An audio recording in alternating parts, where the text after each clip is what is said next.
Unfortunately, we're running out of time rapidly, but I did want to talk about your piece this week, Sam, that I thought was very interesting. I'll quote from it first, if I may. You said, back of the napkin math would cast doubt on whether there's enough money in the city's funding package to renovate both the Simmons Bank Liberty Stadium and FedEx Forum.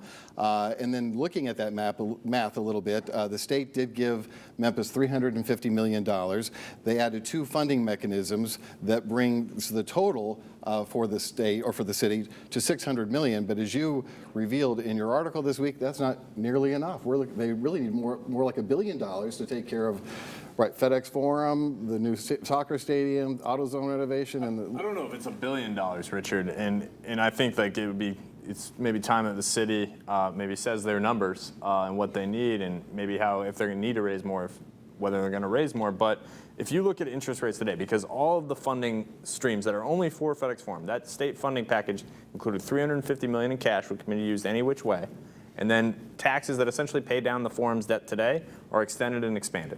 Okay, so think about it that way.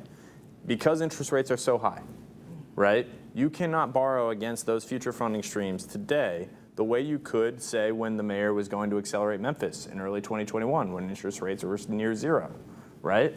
And so that's a real pinch here. And it's also, if you look at just the purchasing power of money, and I'm really going wonky on the people today, but if a similar package in Indianapolis, which is where the mayor traveled in early June to go check this out, was about $412 million for their arena, Gainbridge Fieldhouse. And FedEx Forum is, say, similar. Money's just worth a lot less today. And that's a big part of this. Yeah. So the Grizzlies might end up getting most of it. And back to Strickland's legacy, Otis, we were hinting about that earlier. You got the crime issue that can't seem to go away at all. Is in fact much worse.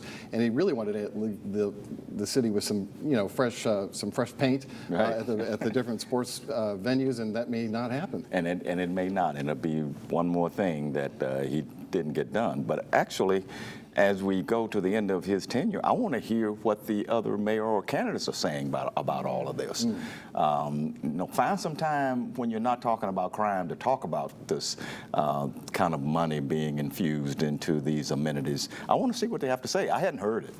Got a minute left. Deidre, your thoughts on this? I'm always amazed, though, when we need $600, $700 million, we can find it for sports venues. We can. Education. Well, what about federal dollars? I mean, is there an option to talk to? It's pretty uncommon nationwide for you to see federal dollars going into sports stadiums. It's slippery slope. No, that's a local thing. It's local and state dollars. Yeah. Okay, well, go back to the state and get some more money. Yeah. They have Robert it. Pera, the owner of the team. Yeah. He has a dollar or two. Well, he can write a check. You know that's not going to happen either.